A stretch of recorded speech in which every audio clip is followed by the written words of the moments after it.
At 7 a.m., my phone jarred me awake. The bank's fraud department was calling about suspicious transactions.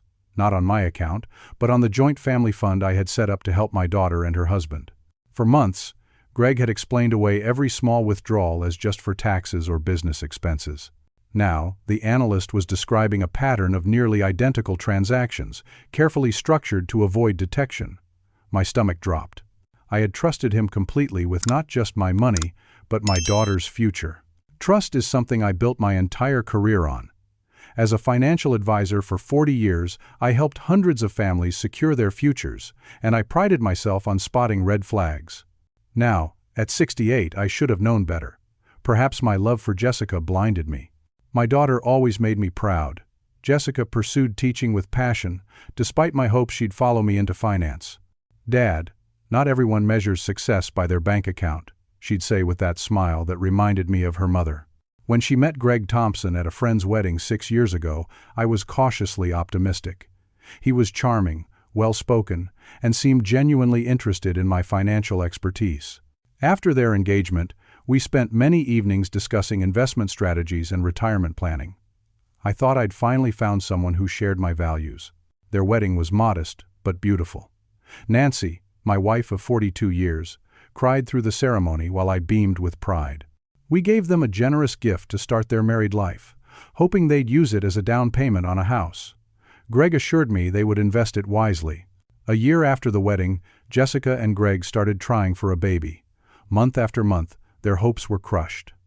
Medical tests revealed fertility issues that would require expensive treatments.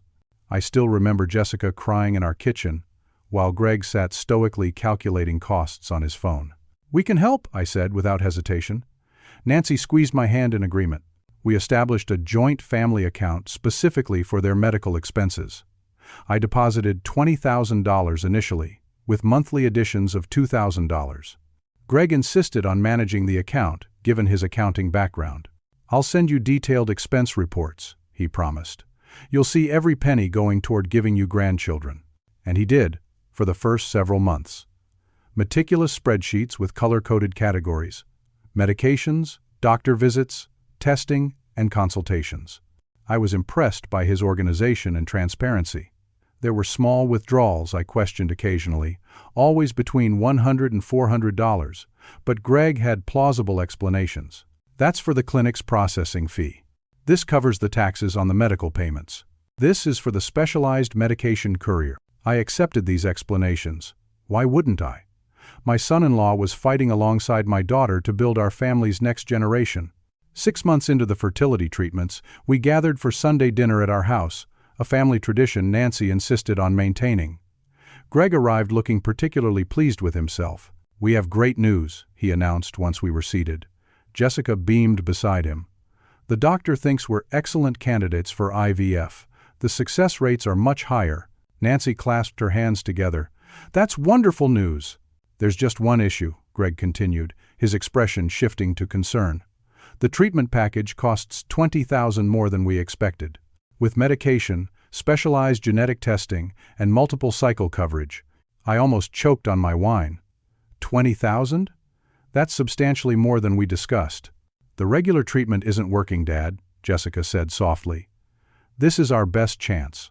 I looked at my daughter's hopeful face and felt my resistance crumble.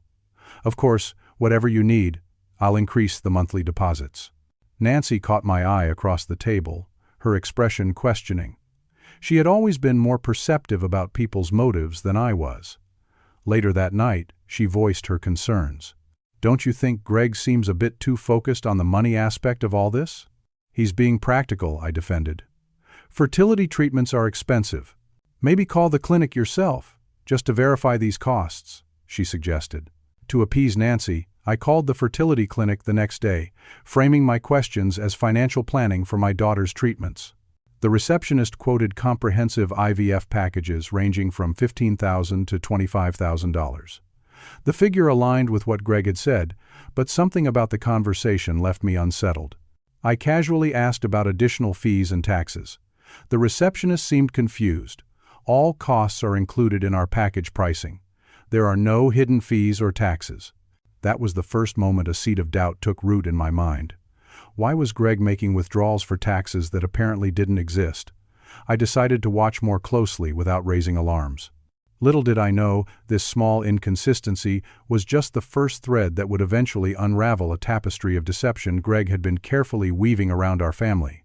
Over the next few months, I monitored our joint family account with increasing scrutiny. Greg continued to provide his detailed expense reports, but I began to notice patterns that troubled me. There were regular withdrawals, always under $500, labeled vaguely as medical copays or tax withholdings. What bothered me most was their predictable timing, always occurring within 2 days after my monthly deposit or after Jessica's teacher's salary was direct deposited. I started keeping my own spreadsheet, tracking the discrepancies between reported expenses and actual withdrawals. The amounts were adding up, but I still hesitated to confront Greg. Jessica was undergoing hormone treatments that left her emotional and physically drained. The last thing she needed was family conflict. Nancy urged caution but persistence. "If something's wrong, we need to know, Alfred, before it gets worse." "I don't want to cause problems for Jessica," I argued. "She's got enough stress with these treatments." "Protecting her might mean asking difficult questions," Nancy countered. Greg's behavior was changing subtly too. He became defensive when I asked casual questions about their financial situation. During one Sunday dinner, I mentioned noticing a withdrawal that wasn't on his expense report. "Are you monitoring my every move now?" he snapped, then quickly composed himself. "Sorry, Alfred. The stress of all this, it's just a lot." That withdrawal was for a specialist consultation Jessica wanted to keep private. I nodded but noted how Jessica looked confused momentarily before quickly agreeing. "Yes, I just didn't want to worry anyone." Meanwhile, Greg's lifestyle showed subtle upgrades. A new Breitling watch replaced his old Timex. His suits seemed more expensive. He mentioned business lunches at high-end restaurants. Nothing extravagant enough to raise immediate alarms, but noticeable to someone who had spent a lifetime analyzing financial behavior patterns. "Teachers and accountants don't typically wear $5,000 watches," Nancy observed after one visit. "Maybe it's a replica," I suggested, though I knew better. In April, during another family dinner, a pivotal moment occurred. Greg excused himself to take a phone call, and in his haste, a phone slipped from his jacket pocket as he stood. Jessica picked it up. "This isn't your phone," she said, confused. Greg snatched it quickly. "It's my work phone. Client confidentiality and all that." He laughed, but the sound was hollow. Later that night, I couldn't sleep. 2 phones, secret consultations, unexplained withdrawals. The pattern was becoming clearer, but I needed more information before bringing my concerns to Jessica. The next morning, I called Warren Miller, my old friend who now served as a vice president at the bank where our family account was held. We had worked together for 20 years before our retirements, and I trusted his discretion. "Warren, I need some advice." Off the record, I began after exchanging pleasantries. "Of course, Alfred. What's troubling you?" I explained the situation without naming Greg specifically, describing the patterns I'd observed and my growing concerns. "Send me the account number privately," Warren said after a thoughtful pause. "I'll look into it personally." 3 days later, Warren called me back. His voice was grave. "Alfred, I think you need to come in. There's a pattern here that's concerning. These aren't isolated incidents." "How bad?" I asked, my mouth suddenly dry. "I've identified dozens of transfers to accounts not associated with any medical facility. Some appear to be to online payment services, others to accounts in Greg's name only." The confirmation hit me like a physical blow. Greg wasn't just making occasional accounting errors. This appeared to be systematic theft, carefully disguised as legitimate medical expenses. "What do I tell Jessica?" I asked, more to myself than to Warren. "First, get all the facts, then decide." "But Alfred, based on what I'm seeing, this isn't going to get better on its own." I hung up the phone and sat in my study, staring at the family photos on my desk. There was Jessica on her graduation day. Jessica and Greg on their wedding day, his arm around her waist, both smiling broadly at the camera. I had welcomed him into our family, trusted him with our finances, and with my daughter's heart. Now I had to figure out how deep his betrayal went, and how to protect Jessica from the fallout. That night, I told Nancy what Warren had discovered. Her eyes flashed with anger, then softened with concern. "We need to be careful how we handle this, Alfred, for Jessica's sake." "I know," I sighed, "but I can't let this continue either." The next morning, I made a decision that would change everything. I would investigate thoroughly before confronting Greg. No accusations without ironclad evidence.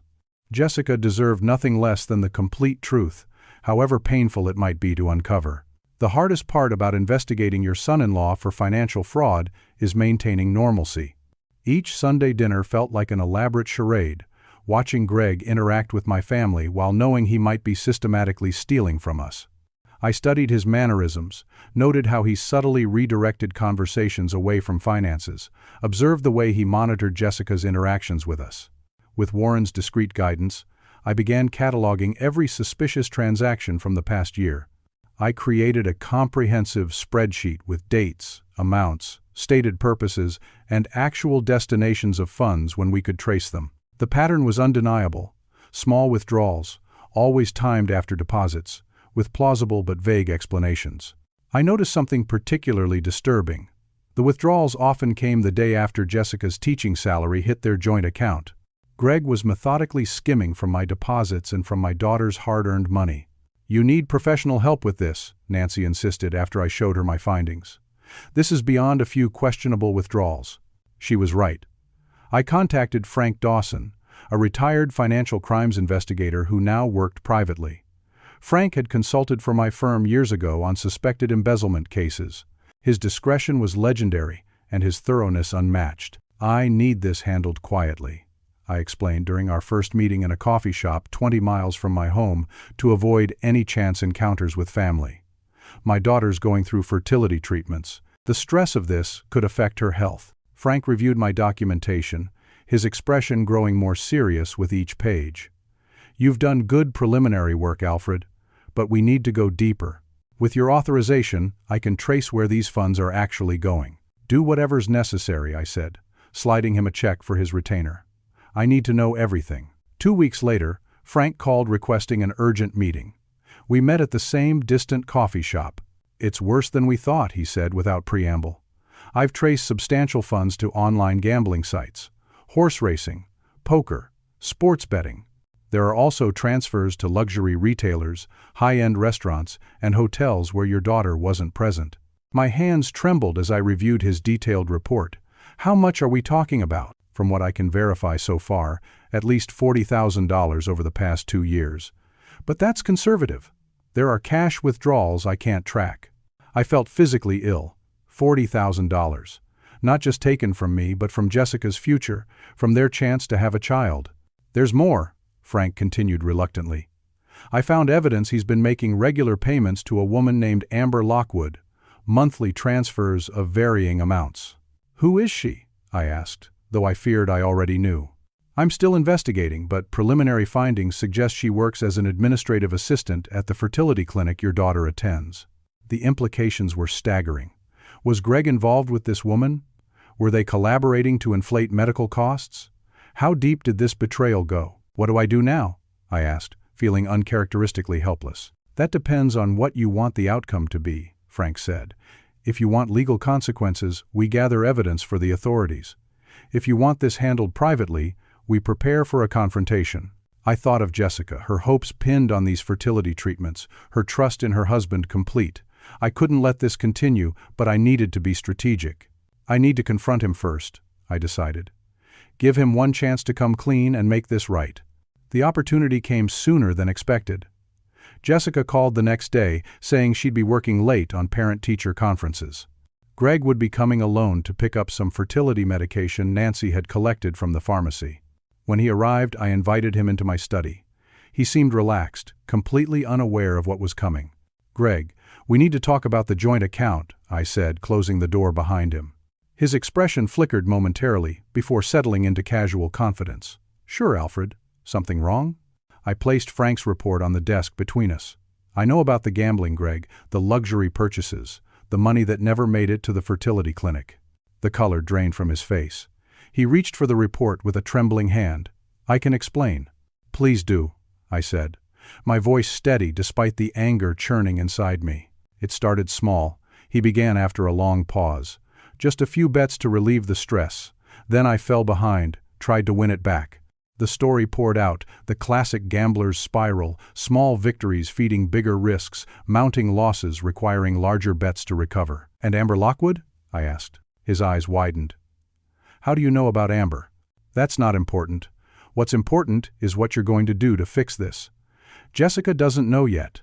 I wanted to give you one chance to make this right." Relief washed over his face. "Thank you, Alfred. I'll get help. I'll pay back everything. Please don't tell Jessica, not while she's going through the treatments." I studied him carefully, looking for sincerity in his pleading eyes. "Here's what happens now. You enroll in Gamblers Anonymous tomorrow. You provide me complete access to all financial accounts.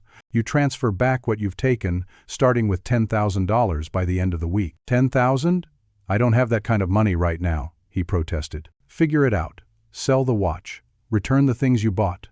And if I see one more unauthorized withdrawal, or if you miss one GA meeting, Jessica learns everything. Understood?" He nodded vigorously. "I understand. Thank you for this chance, Alfred. I won't disappoint you." As I watched him leave, I wondered if I'd made the right decision. Was I protecting Jessica, or just postponing her inevitable heartbreak? Only time would tell if Greg could be redeemed, or if his remorse was just another calculated performance. What I didn't know then was that Frank was still digging, and what he would discover next would shatter any hope of a simple resolution. 2 days after our confrontation, Frank called. "Alfred, I found something. Greg has a second bank account, opened 3 years ago, right after he married Jessica.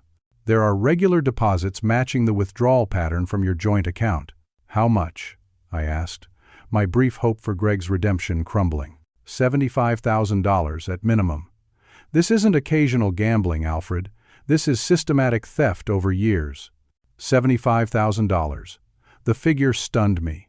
This wasn't a recent problem or a temporary lapse in judgment. Greg had been stealing from our family since the beginning, constructing an elaborate web of lies that we had all accepted without question. I had offered him a chance based on a partial truth. Now I needed to decide what to do with the complete picture, and how to protect Jessica from the man she believed was fighting alongside her to build their family. In the weeks that followed, Greg appeared to be a changed man. He enrolled in Gamblers Anonymous as promised and gave me receipts from each meeting.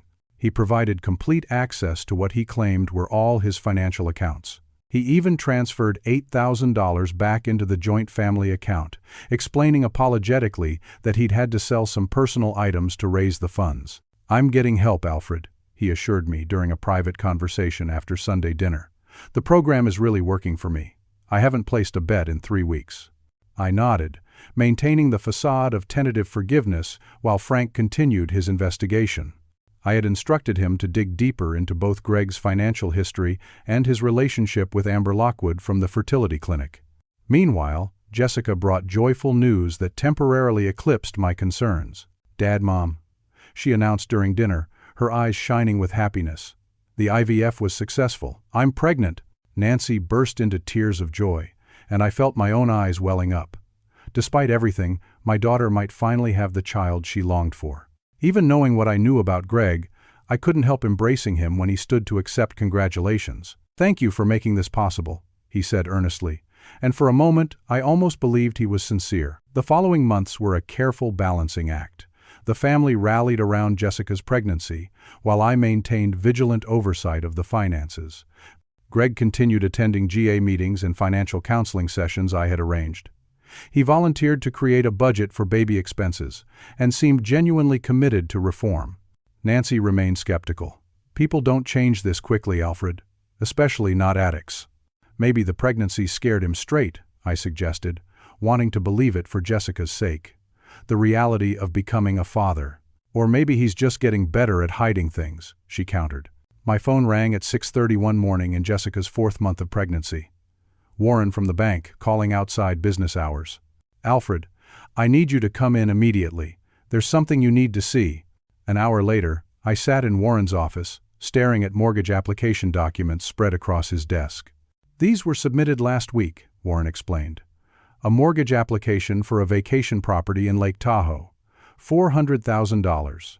The application is in Jessica's name, with Greg as co-applicant." I felt the blood drain from my face. Jessica didn't mention any vacation property. Warren nodded grimly. I suspected as much. The application was flagged because some of the financial information didn't align with our records. When I reviewed it personally, I recognized Jessica's signature, but it doesn't match her signature on file with us. He forged her signature, I said, the implications hitting me like a physical blow.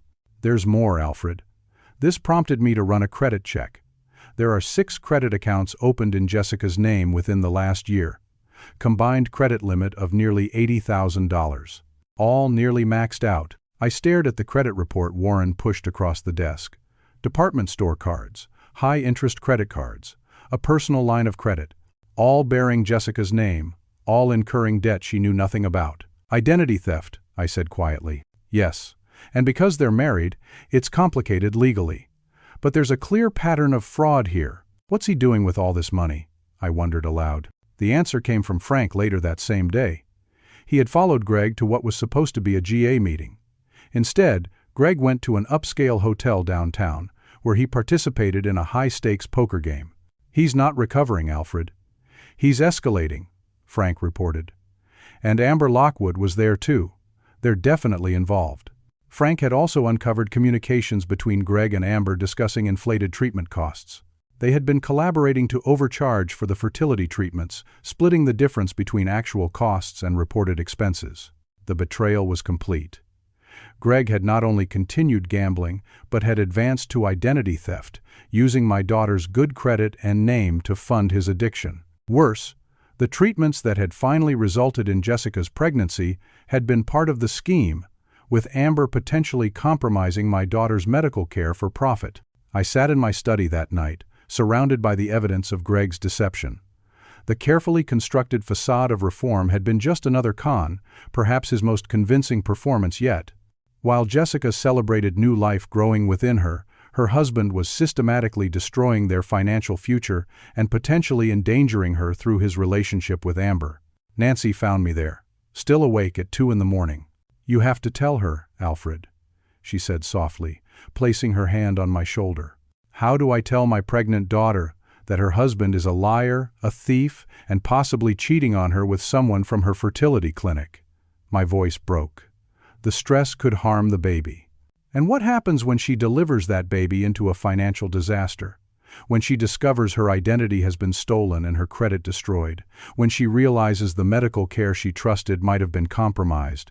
Nancy's voice was gentle but firm. "The longer this goes on, the worse the fallout will be." I knew she was right. I had tried to protect Jessica by giving Greg a chance to reform, but his betrayal ran too deep. My daughter deserved the truth, however painful. I would have to find a way to tell her that minimized the risk to her pregnancy while giving her the information she needed to protect herself.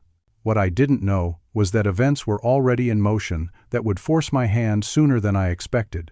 Greg's careful facade was crumbling, and the consequences would test our family in ways I had never imagined. The decision of when and how to tell Jessica was taken out of my hands 3 days later. I received a call from Nancy in the middle of a meeting with Frank. "Alfred, you need to come to Memorial Hospital right now. Jessica's been admitted." My heart nearly stopped. "The baby? She's stable, but her blood pressure spiked dangerously. The doctor says it's stress-related." "Alfred." Nancy's voice dropped to a whisper. She found credit card statements. She was looking for a tax document in their home office and found statements for accounts she didn't know existed. She called me in a panic before she collapsed. I raced to the hospital, my mind churning with guilt. Had my silence contributed to this? Should I have told her everything sooner, in a controlled environment? When I arrived, Nancy was in the waiting room. They're monitoring her and the baby. Greg's with her now. "Greg? Does he know what caused this?" Nancy nodded grimly. "Jessica confronted him about the credit cards before she called me. He claimed they were surprise expenses for the baby, but she saw the charges for gambling websites before she collapsed." A doctor approached us, introducing herself as Dr. Keller. "Mrs. Thompson is stabilized, but this is concerning for a first-trimester pregnancy. Her blood pressure readings indicate she's been under significant stress for some time." "Will she and the baby be all right?" I asked. "With proper management, yes. But she needs to avoid all stressors, complete bed rest for at least 2 weeks, then limited activity, and most importantly, a calm, supportive environment." Those words echoed in my mind as I entered Jessica's room, She looked pale against the hospital sheets, monitoring equipment beeping steadily beside her. Greg sat by her bed, holding her hand, the perfect image of a concerned husband. When he saw me, a flash of panic crossed his face before he composed himself. "Alfred, thank goodness you're here. The doctor says she'll be fine, just needs rest." Jessica's eyes told a different story. Red-rimmed and wary, they moved between Greg and me with new awareness. "Dad," she said weakly, "I need to talk to you.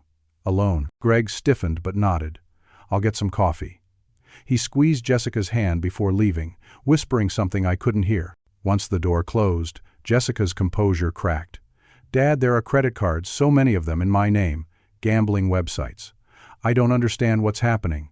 I took her hand gently. "Jessica, I've recently discovered some concerning financial activities. I've been investigating before bringing it to you, especially with the pregnancy." "You knew?" Her voice broke. "For how long?"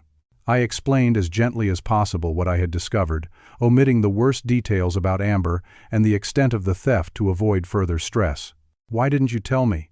Tears streaked down her face. "I was trying to protect you and the baby.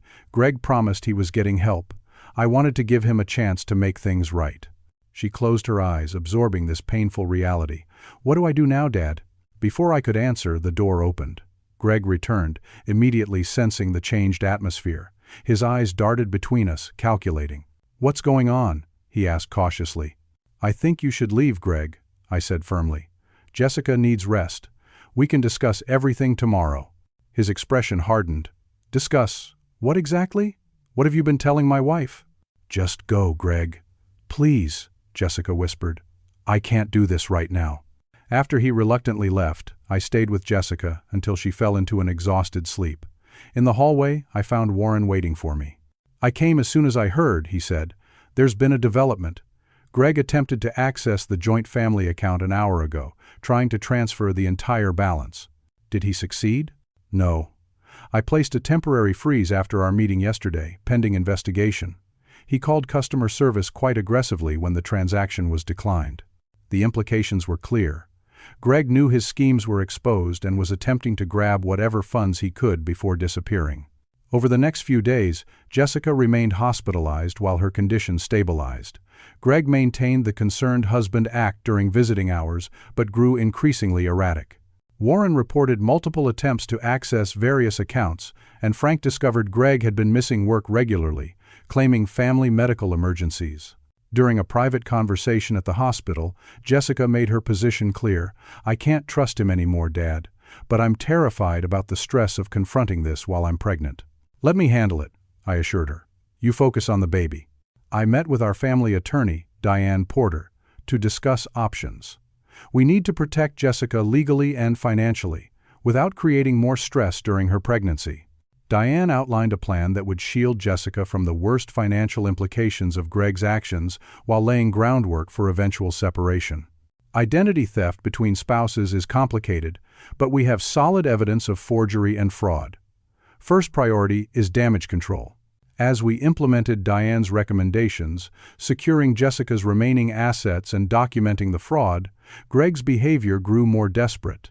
He made a scene at the hospital when Jessica refused to sign documents he brought, claiming they were time-sensitive insurance forms that Frank later identified as loan applications. Warren called me with disturbing news. Greg just tried to liquidate Jessica's retirement account. He had forged authorization documents. Fortunately, the unusual activity triggered a security review.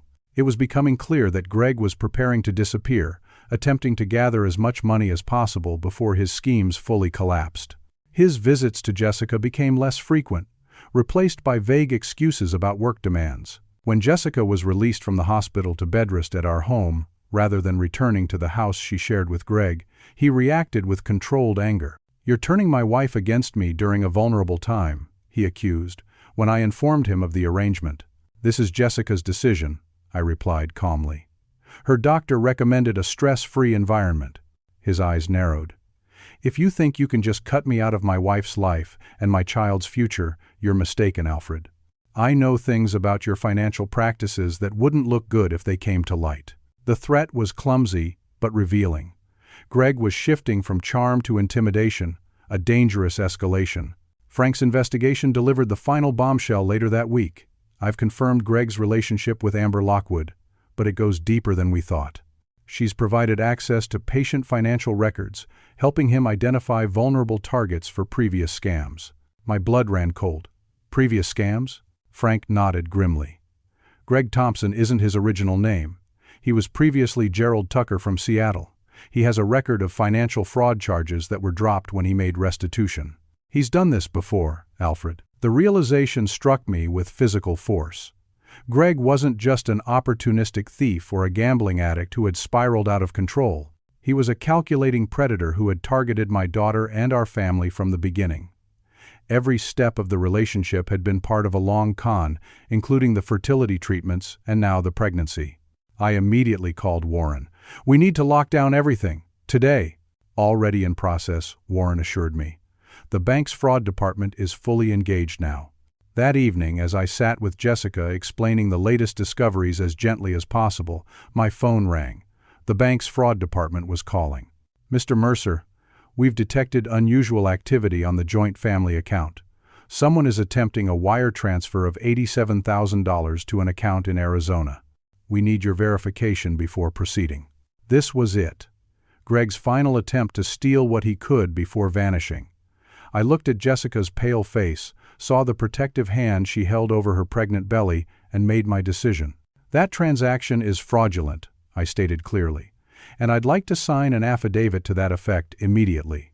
The representative explained they would need formal documentation of the fraud claim. "We can prepare the necessary paperwork for your signature." "I'll be there first thing tomorrow morning," I confirmed. After ending the call, I explained to Jessica what was happening. Her eyes filled with tears, but her voice was steady when she spoke. "Do what you need to do, Dad. I want this to be over." What I didn't tell her was that signing that affidavit wouldn't just stop the fraudulent transaction. It would formally initiate criminal fraud charges against Greg. The game he thought no one would uncover was about to end, and I would be the one to sign the document that brought his house of cards crashing down.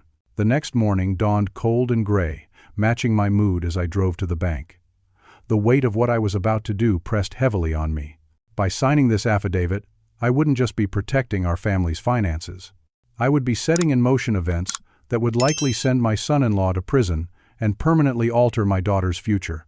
Warren met me in the lobby, his expression grave. "The fraud team is ready for you. They've compiled quite a file." In a conference room, Brenda Michaels from the fraud department laid out document after document showing the pattern of Greg's activities. Forged signatures, unauthorized transfers, account access attempts from unusual locations, credit applications in Jessica's name without her knowledge or consent. "This goes well beyond family financial disputes," Brenda explained. "There's clear evidence of systematic fraud. Once you sign this affidavit, we'll coordinate with authorities." I reviewed the document carefully, aware that each word represented another nail in the coffin of Jessica's marriage, but also protection for her future and that of my grandchild. "Do you know where the money was being sent?" I asked before signing. Brenda exchanged glances with Warren. "To an account opened last week in Arizona.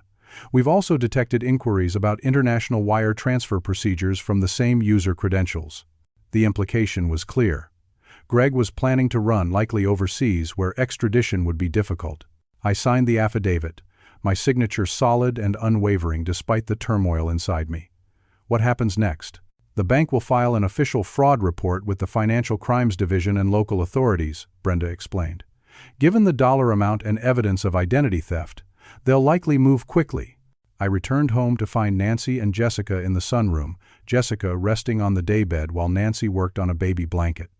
The domesticity of the scene contrasted sharply with the legal machinery I had just set in motion.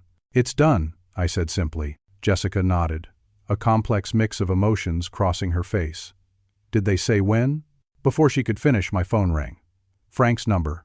"Alfred. Greg just arrived at your house. The one he shared with Jessica. Police are en route based on the fraud report, but I thought you should know he's packing bags."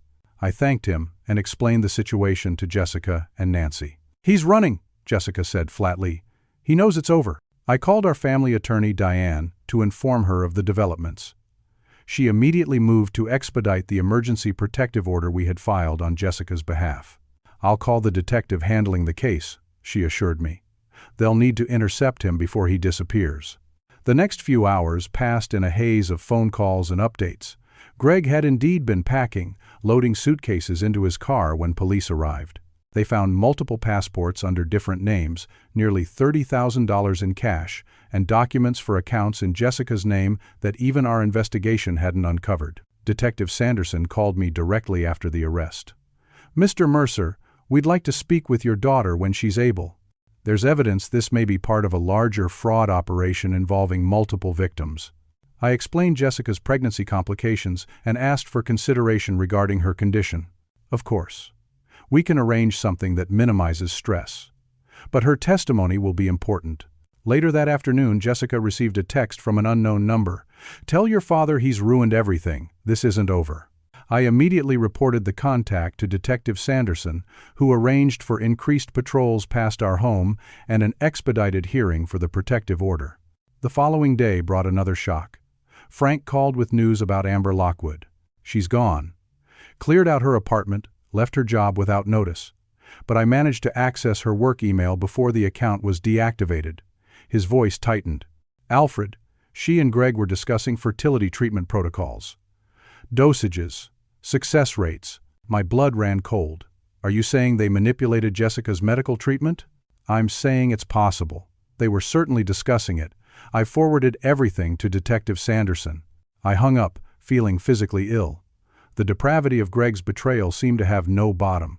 Had he and Amber actually interfered with Jessica's medical care to maximize their financial gain? Had they endangered my daughter and grandchild for profit? Telling Jessica this latest discovery was one of the hardest things I've ever done. Her doctor was present, monitoring her vitals throughout the conversation. "We'll run additional tests," Dr. Keller assured her after hearing the concerns. "But your pregnancy is progressing normally, and all indicators suggest the baby is healthy." Jessica nodded, her face pale but composed. "I want to know everything. No more protecting me from the truth." That evening, we met with Detective Sanderson and the district attorney in our home.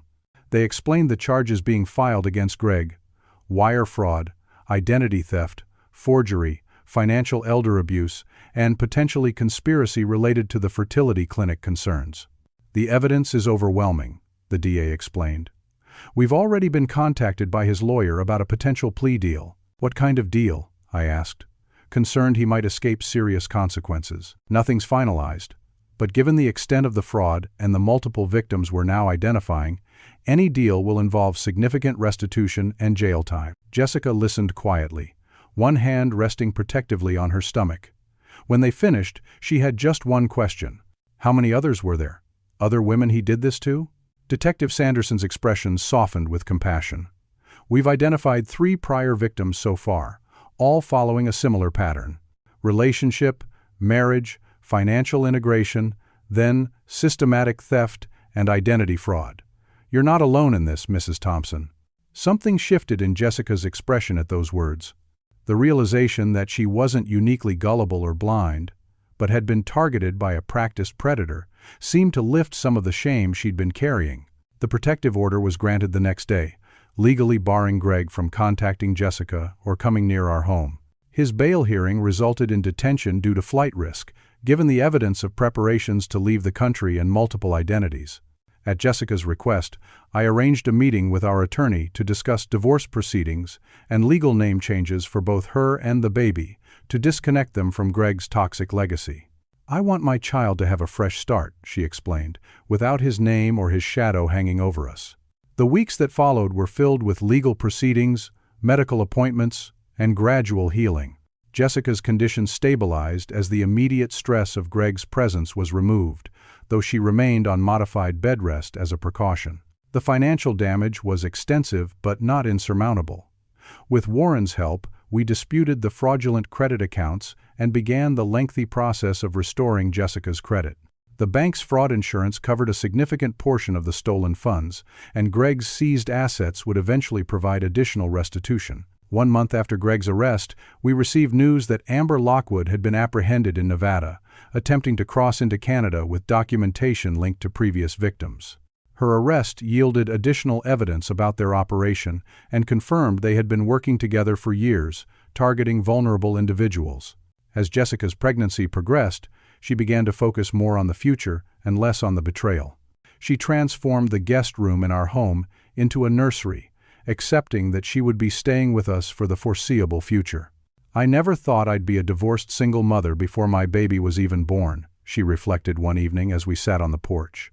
"But I'd rather face that reality than live in a beautiful lie." I squeezed her hand. "You're going to be an amazing mother, and you're not alone." The legal proceedings moved forward with unexpected efficiency, driven by the clear evidence and Greg's eventual decision to accept a plea deal. He would serve 8 years in prison, with extended probation afterward, and was required to make full restitution to all identified victims. In a final act that demonstrated his true character, Greg attempted to use the pregnancy as leverage during divorce proceedings, seeking parental rights he had no intention of exercising as a negotiating tactic. The judge saw through this manipulation, granting Jessica full custody and requiring any future visitation to be supervised and contingent on completed rehabilitation programs. As Jessica's due date approached, she made peace with the painful journey that had brought her to this point. "I think I always knew something wasn't right," she admitted during a quiet moment. "But I wanted so badly to believe in the life we were building that I ignored the warning signs." "We all did," I acknowledged. "Even with my financial background, I missed what was happening right in front of me. That hard-won wisdom would serve us all in the future, though none of us realized then just how many others it would eventually help." 5 years have passed since that early morning phone call that changed everything. Sitting on the back porch of our home, watching my grandson Ethan chase butterflies across the lawn, I can hardly believe the journey we've traveled. Jessica delivered a healthy baby boy 3 months after Greg's arrest. Despite the doctor's concerns about her stress levels during pregnancy, Ethan arrived right on schedule, perfect in every way. I'll never forget the moment I first held him. This tiny miracle who represented hope and new beginnings amidst the wreckage of betrayal. Jessica decided to stay with us permanently, converting the guest house into a cozy home for herself and Ethan. She returned to teaching after her maternity leave, her experience having given her a new perspective that made her an even more compassionate educator. "I can spot the kids who are carrying adult burdens now," she told me once. "I know what it looks like when someone's hiding pain behind a smile." The legal aftermath of Greg's crimes continued for nearly 2 years. During that time we connected with his previous victims, 3 women with stories frighteningly similar to Jessica's. Lisa from Seattle, Diane from Portland, and Marianne from San Francisco all described the same pattern. A charming, financially savvy man who gradually integrated himself into their finances before systematically stealing from them. "He has a type," Lisa observed during a support group meeting Jessica organized. Successful, trusting women with solid financial foundations. Through these connections, Jessica found healing and purpose. "If I can help even one person avoid what happened to me, then something good will have come from this." That sentiment evolved into something more formal when Jessica approached me with an idea during Ethan's 2nd birthday celebration. "Dad, I want to start a foundation. Something to educate people about financial abuse and help victims rebuild." Within 6 months, the Mercer Foundation for Financial Protection was born. Using a portion of the restitution funds and my retirement expertise, we created educational programs about financial red flags in relationships, conducted workshops on protecting personal financial information, and provided recovery assistance for victims of similar crimes. Warren came out of retirement to help develop the banking education component. "Financial institutions can be the first line of defense against these predators," he explained during our inaugural board meeting. "We just need to train staff to recognize the patterns."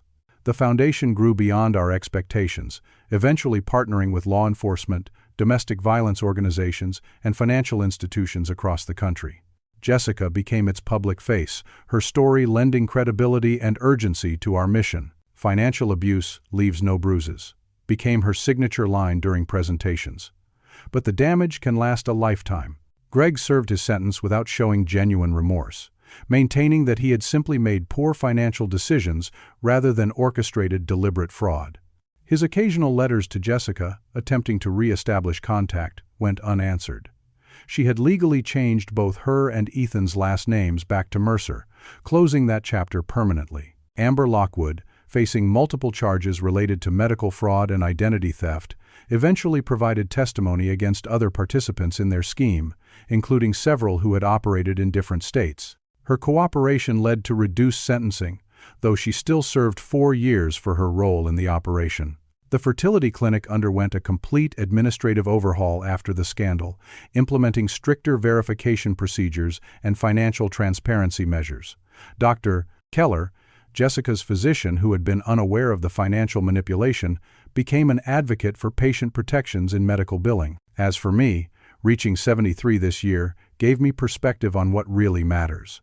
Not the money that was taken, which was ultimately just currency that could be replaced. What matters is the trust that was stolen, the safety that was violated, the futures that were jeopardized. Nancy and I celebrated our 47th anniversary last month, our bond strengthened by weathering this storm together. She was right all along about Greg, her intuition picking up on signals my analytical mind had missed. I've learned to trust that intuitive wisdom more, balancing it with my financial expertise in both our personal lives and the Foundation's work. Ethan, now an energetic 5-year-old with Jessica's inquisitive nature and kind heart, knows nothing of his father beyond that he made bad choices and isn't part of our lives. Someday, when he's old enough to understand, Jessica will tell him the full story. But for now, he's surrounded by love, security, and positive male role models from our extended family and friends. Last week, Jessica introduced me to Daniel, a history teacher at her school whom she's been dating for several months. Unlike her whirlwind romance with Greg, this relationship has developed slowly, thoughtfully.